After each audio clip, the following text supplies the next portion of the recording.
علی حق کے ساتھ، حق علی کے ساتھ ہے۔ یہی فضیلت خدا پاک پیغمبر نے عمار کے لیے بھی بیان کی۔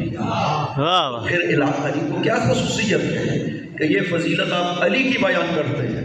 فرمایا دونوں حدیثوں کو جب دوسرا حصہ ہے اس کو دیکھو تو میں پتہ چل جائے گا علی اور غیر علی میں فرق کیا ہے۔ عمار والی حدیث میں پیغمبر نے فرمایا ہے عمار حق کے ساتھ ہے، حق عمار کے ساتھ ہے۔ عمار ادھر جاتا ہے جدھر حق جاتا ہے، علی کے لیے یہ نہیں فرمایا علی ادھر جاتا ہے جدھر حق جاتا ہے، فرمایا حق ادھر جاتا ہے جدھر علی جاتا ہے۔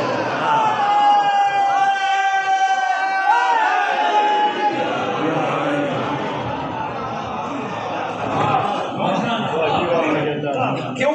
فرمایا پہچان حق کی علی اپنے آپ، نہ کہ کہا کہ علی کی پہچان حق، کہ علی ہمیشہ حق کے پیچھے چلتا ہے، نہیں فرمایا حق ہمیشہ تابع علی، یعنی علی کا ہر قول حق ہوگا۔ پیغمبر فرما رہے ہیں ہر عمل علی کا حق ہے، لہذا اگر حق پہ چلنا چاہتے ہیں تو راہ علی پر چلنا ہوگا۔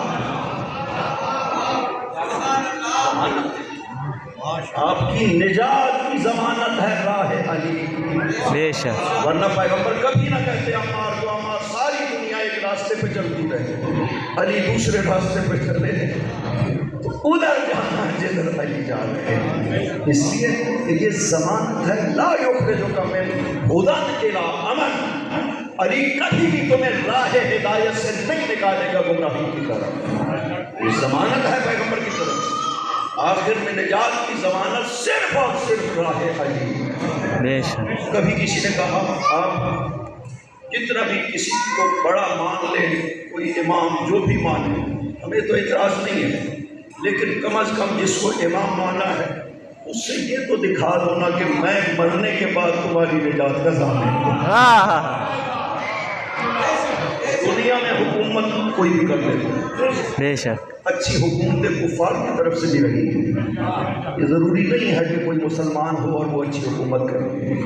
یہ بنو عباس بنو امیہ کے خلفاء سب کے ساتھ یہ مسلمان تھے ظاہری طور پر، لیکن بدترین حکومتیں تھیں، ظالم ترین حکومتیں، بے شک، اس کے مقابل میں کفار کی حکومتیں بڑی عادلانہ حکومتیں رہی۔ نوشیروان کے بارے میں معلوم ہے، بے شک، فرعون کے بارے میں خدا سے موسیٰ نے عرض کیا تھا ارے اللہ اس کو کیوں نہیں سزا دیتا، یہ تیرے مقابل تو نے خوب سب کچھ عطا کیا، تیرے مقابل میں کہتا ہے ربکم الاعلی، بڑا رب میں